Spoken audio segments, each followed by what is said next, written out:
Si vous aussi vous voulez donner du volume à vos figurines en maîtrisant le lining et le edge highlight, alors cette vidéo est faite pour vous.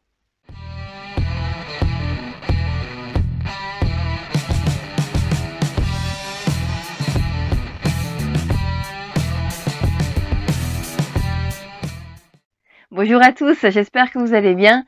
Dans cette vidéo, on va continuer un petit peu notre série sur les différentes techniques de dégradé et aujourd'hui, on va plus précisément parler du lining et du edge highlight. Alors, je me permets de les mettre ensemble dans une même vidéo, même si c'est pas tout à fait la même chose, parce que généralement, on ne fait pas l'une sans faire l'autre. Donc du coup, je trouve qu'elles sont plutôt complémentaires et c'est pour ça qu'on va donc les voir ensemble dans la vidéo d'aujourd'hui. Alors qu'est-ce que c'est que le lining et le edge highlight, qu'on pourrait traduire en français par la mise en lumière des arêtes, un surlignage en fait tout simplement. C'est comme son nom l'indique, le fait de mettre des lumières sur les parties saillantes, les crêtes, les arêtes, pour donner du volume à l'ensemble de la figurine. Comme vous l'aurez compris, ce sont donc des techniques qui vont particulièrement bien se prêter aux figurines qui ont énormément d'arêtes, donc toutes celles qui sont essentiellement porteuses d'armure. Du coup, on a le lining, lui, qui va vraiment être là pour définir les contours de chaque partie de l'armure, de chaque forme, de chaque épaulière, chaque genouillère, pour vraiment apporter un petit peu de lumière sur le contour, et le edge highlight qui va vraiment être là, lui, pour attirer l'œil sur les arêtes, vraiment les angles très saillants de chacune de ces parties, pour évidemment leur apporter la lumière, mais surtout pour donner énormément de volume et de contraste à nos figurines. Alors plutôt que de vous faire une vidéo un peu trop scolaire où je vais vous dire faut faire ça et pas ça, je vais plutôt partir des erreurs qui sont faites couramment pour cette technique, pour ensuite vous apporter des pistes pour ne plus faire ces erreurs et pour réussir vos linings et vos edge highlights comme des chefs. Allez, c'est parti! La première erreur qu'on rencontre souvent, c'est que généralement on charge trop nos pinceaux, on a beaucoup trop de peinture dessus. Et donc du coup, comme vous voyez, on perd un petit peu le contrôle du pinceau et on en met partout.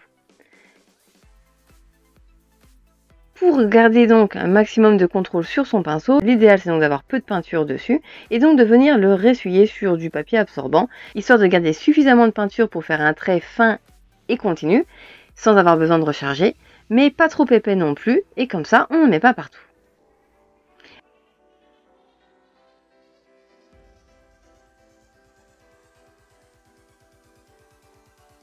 La deuxième erreur, ça va être d'avoir un mauvais angle d'application, d'être presque à la verticale, voire plus, par rapport à votre figurine, et du coup d'avoir tendance à trop appuyer et à courber trop la pointe, et là encore, on en met absolument partout. En ayant le bon angle, c'est-à-dire un angle aigu, le plus proche possible au final de votre figurine, vous constaterez encore une fois que vous avez un meilleur contrôle sur votre pinceau, et que donc vous arrivez mieux à diriger votre trait.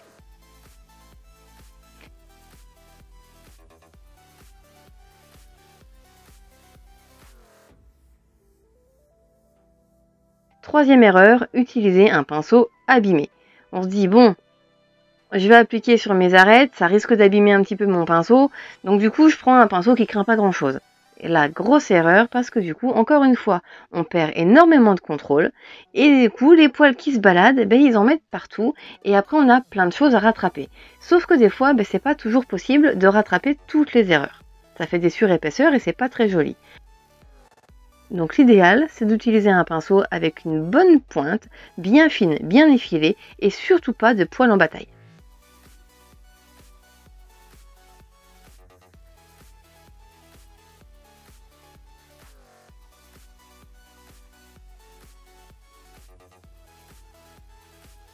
La quatrième erreur, ça va être d'appliquer trop de pression sur son pinceau et de courber la pointe. Pour que cette technique soit vraiment réussie, il faut que la pointe reste la plus droite possible, que l'ensemble des poils reste le plus droit possible. Et il faut vraiment presque caresser en fait votre figurine avec le bout de votre pinceau. La pointe doit vraiment venir effleurer votre figurine.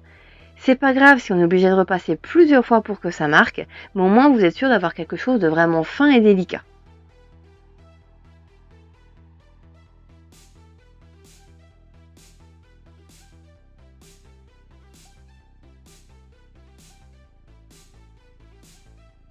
Cinquième erreur qu'on rencontre très fréquemment, c'est de voir des gens qui veulent absolument se servir uniquement et en toute situation de la pointe de leur pinceau.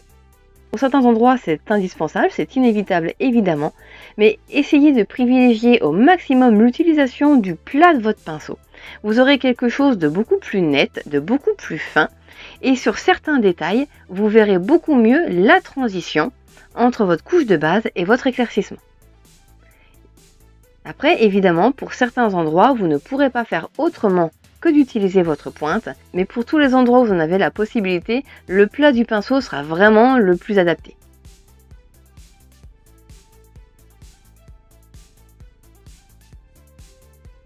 Sixième erreur, faire absolument toutes vos arêtes d'une seule et même couleur sur toute votre figurine.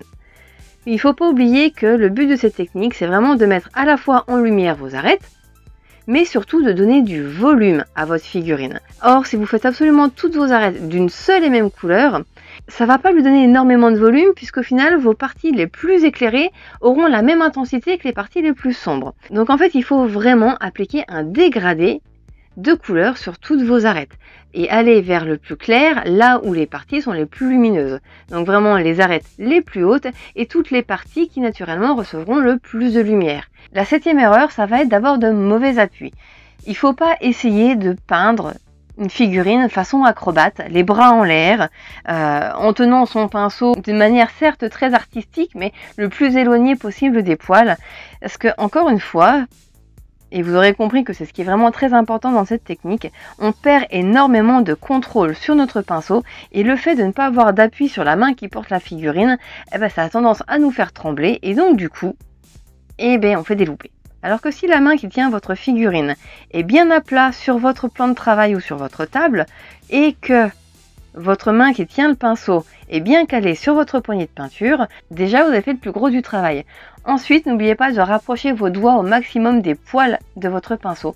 Ça vous donnera énormément de contrôle sur le pinceau et vous verrez que vous aurez besoin de mettre une pression beaucoup moins élevée sur vos poils pour avoir un marquage efficace. Alors, dernière petite erreur qui n'est pas vraiment une erreur de pratique, de technique, mais qui en fait nous est induite directement par le nom de la technique en elle-même, Edge Highlight, donc on se focalise sur les arêtes. Cette technique, on peut parfaitement l'appliquer sur autre chose que des arêtes bien droites, bien nettes, bien définies.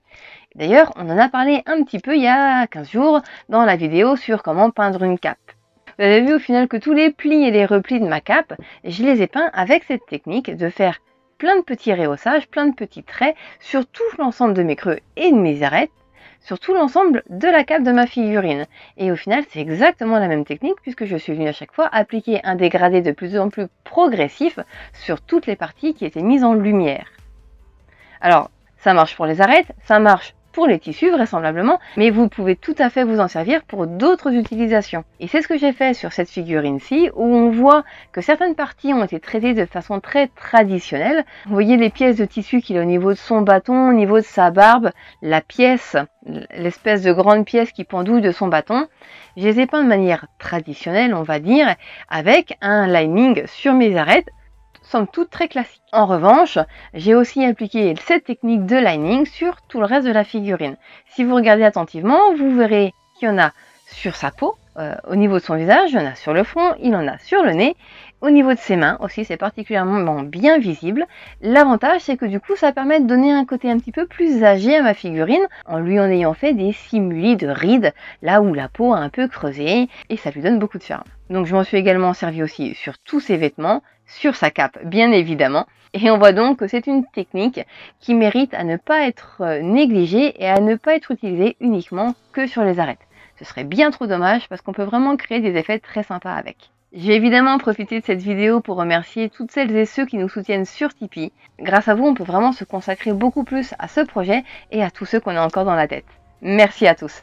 Alors j'espère que cette vidéo vous a plu et qu'elle vous sera utile, et moi je vous dis à la semaine prochaine.